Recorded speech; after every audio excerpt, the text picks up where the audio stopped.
Sebelum menyaksikan video ini, pastikan bosku jangan lupa subscribe. Karena subscribe itu gratis plus bonus tonton video terbaru setiap harinya. Jangan lupa ya. Nah, dari berita ini memang sangat mengejutkan sekali ya. Yang pertama kemarin adalah ketika dari kader Nasdem yang juga sebagai menteri dari Presiden Joko Widodo, pembantu dari Presiden Joko Widodo itu melakukan ya sesuatu yang sungguh membanggongkan ya, yaitu kerugian negara mencapai 8 triliun lebih, yaitu dari kasus BTS Johnny G. Plate tersebut. Itu bahkan sangat-sangat mengejutkan sekali ya. Di sini ditambah dari Syahrul Yassin Limpo, yaitu di sini diduga yaitu aliran dana Syahrul Yassin Limpo untuk sumbangan partai. Nah, di sini bahkan juga dari Nasdem langsung merespon dengan tegas, yaitu minta bukti dan segera didalami hal tersebut. Nah, memang sangat mengejutkan ya. Apalagi juga akan mendaftarkan capres dan cawapres di KPU besok. Kemungkinan kalau bisa mendaftar berarti kan harus bisa memenangkan, yaitu capres dan cawapres yang diusung oleh Nasdem dan koalisinya. Ya, bahkan banyak sekali kemungkinan dana-dana yang akan dikeluarkan ya, seperti kampanye, karena kampanyenya juga tidak hanya di daerah Jakarta saja, melainkan di pelosok Indonesia. Nah, itu juga butuh berapa duit itu. Bayangkan Anies Baswedan saja ketika dideklarasikan juga sudah mengeluarkan uang yang sangat banyak sekali. Apalagi juga pada waktu lalu terlihat seringkali melakukan safari politik dan juga bertebar hadiah. Dan ada bonusnya lagi, yaitu naik pesawat jet pribadi. Nah, bayangkan, padahal kalau naik pesawat jet pribadi itu biayanya per jam ya, bahkan per jam ya ratusan juta rupiah. Apalagi besok ketika sudah dideklarasikan Anies dan Caimin pada Pilpres 2024 mendatang di KPU. Nah, itu harus mau tidak mau harus mengeluarkan dana yang sangat fantastis, yaitu untuk memenangkan Anies dan Caimin pada kontestasi Pilpres 2024. Di sini bahkan juga dikomentari oleh Kang Manto. Salam restorasi, kalau ini terbukti benar bisa bubar Partai Nasdem. Wakil Ketua KPK Johanis Tanak mengatakan ajudan Syahrul Yassin Limpo, Panji Harjanto dan Karina diduga beberapa kali mentransfer sejumlah uang dari rekening mandiri untuk kepentingan Partai Nasdem. Dari sini saya penasaran ya, kira-kira seperti apa sih yaitu beritanya di sini? Kalau memang ini benar-benar mengalir ke Partai Nasdem, wow. Nah, di sini dari liputan6.com, yaitu dugaan uang korupsi Syahrul Yassin Limpo mengalir ke Partai Nasdem, silahkan didalami. Di sini Partai Nasdem mempersilahkan Komisi Pemberantasan Korupsi KPK untuk menyelidiki dugaan mengalirnya uang korupsi Syahrul Yassin Limpo ke partai pimpinan Surya Paloh itu.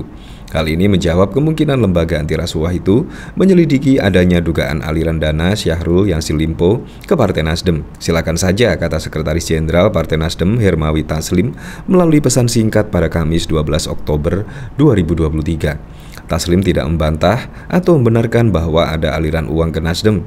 Ia minta KPK untuk mendalaminya saja, akan didalami, ujarnya. Sebelumnya, Komisi Pemberantasan Korupsi KPK mendalami kemungkinan aliran uang korupsi mantan Menteri Pertanian Mentan Syahrul Yassin Limpo SYL ke Nasdem. Syahrul Yassin Limpo telah diumumkan sebagai tersangka kasus dugaan korupsi berupa pemerasan dalam jabatan dan penerimaan gratifikasi di lingkungan Kementerian Pertanian pada 10 Oktober. Apakah ada aliran dana ke Nasdem? Itu nanti masih didalami, ujar Wakil Ketua KPK Johanis Tanak dalam jumpa pers. Selain Syahrul Yassin Limpo, KPK juga menetapkan 2 anak buah Syahrul Yassin Limpo sebagai tersangka. Mereka yakni Sekjen Kementan, Kasdi, dan Direktur Alat dan Mesin Pertanian Kementan Muhammad Hatta. KPK mengungkap uang korupsi mantan Syahrul Yassin Limpo digunakan untuk berbagai kepentingan politikus Nasdem tersebut. Johanis tidak menjelaskan saat Syahrul Yassin Limpo menduduki jabatan Menteri Pertanian. Dia mengatakan dia mengangkat kedua anak buahnya itu menjadi bawahannya di Kementan. Kemudian Syahrul Yassin Limpo membuat kebijakan yang berujung pemerasan dalam jabatan. SYL kemudian membuat kebijakan personal kaitan adanya pungutan maupun setoran, di antaranya dari ASN internal Kementan untuk memenuhi kebutuhan pribadi termasuk keluarganya inti. ujar Johanis saat jumpa pers di gedung KPK pada 10 Oktober 2023. Nah, dari sini saya penasaran ya, kira-kira komentar-komentar di sini seperti apa ya ketika yaitu ada berita yang berjudul dugaan aliran dana Syahrul Yassin Limpo untuk sumbangan partai. Ini kemungkinan ya kalau memang benar adanya pasti juga akan membuat heboh ya di sini dan juga bisa berpengaruh ke elektabilitas dari Anies Baswedan. Apalagi kita ketahui elektabilitas Anies dan Caimin tidak terdongkrak setelah mendeklarasikan Caimin, justru malah menurun. Wow, apalagi ditambah dengan dugaan aliran dana Syahrul Yassin Limpo untuk sumbangan partai, ini kemungkinan akan mempengaruhi elektabilitas dari Anies Baswedan ya. Nah, di sini dari Hudananta, bantuan atas nama Syahrul Yassin Limpo, lagu kali yang transfer itulah. Kemudian Karina di Bank Mandiri didapati adanya transaksi dengan keterangan sumbangan pelantikan 5 DPW Nasdem pada 7 September 2020 sebesar 24,9 juta. Selain itu, Karina juga mentransfer sebesar 75 juta ke rekening Bank Mandiri atas nama fraksi Partai Nasdem pada 6 April 2021 dengan keterangan bantuan AN Syahrul Yassin Limpo. Wow. Ya, di sini dari berita yang beredar, semoga saja segera didalamilah oleh KPK karena biar tidak terjadinya simpang siur berita di sini ya. Nah, di sini dari Habib Falsu, bongkar total, sip pasti ngeles lah si brewok, wong sumpah aja dia tidak mengakui. Udah pastilah nggak akan bisa. Wah bewok, coba tanggapan kalian cemana Nasdem. Ya, apalagi pada waktu lalu yaitu ketika ada pertanyaan Nasdem akan bubar juga menurut saya tidak ada jawaban yang pasti ya di situ. Ya nggak mungkin lah tiba-tiba ada yang korupsi di tubuh di kader Nasdem tersebut tiba-tiba dibubarkan. Pasti juga nggak mungkin lah. Apalagi juga membangun partai mulai nol sampai saat ini juga sangat susah sekali.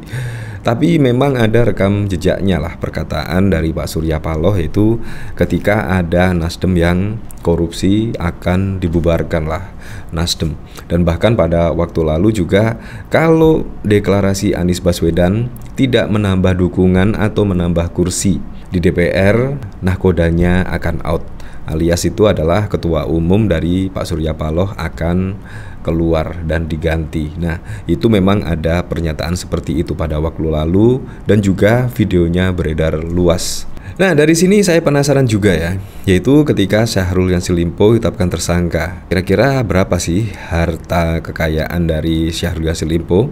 Nah, di sini mengutip dari laporan harta kekayaan pejabat negara. Syahrul Yassin Limpo rutin melaporkan hartanya secara periode ke KPK. Ia tercatat melaporkan LHKPN sejak 30 Oktober 2019 saat awal menjabat sebagai Menteri Pertanian di pemerintahan Presiden Joko Widodo. Sebelumnya itu, saat menjabat sebagai Wakil Gubernur Provinsi Sulawesi Selatan, ia juga tercatat telah melaporkan LHKPN-nya pada 2005 yang lalu.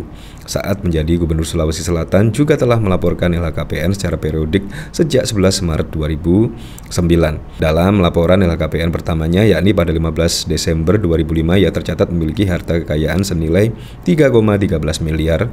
Kemudian dalam laporan pada 2009 harta kekayaan naik menjadi 8 miliar dan naik lagi pada laporan per tanggal 6 September menjadi 12,19 miliar dan yang terakhir di sini pada laporan per tanggal 30 Oktober 2019 atau saat awal menjabat sebagai Menteri Pertanian yang melaporkan total harta kekayaannya 18,96 miliar. Pada laporan 31 Desember 2019 harta kekayaan bertambah menjadi 19,96 miliar. Dan di sini yang terakhir pada tahun 2022 menjadi 20 miliar sekian. Ya, jadi memang menurut saya sangat masuk akal sekali ya dari penambahan yaitu kekayaan dari Syahrul Yassin Limpo di sini menurut saya sangat masuk akal sekali ya.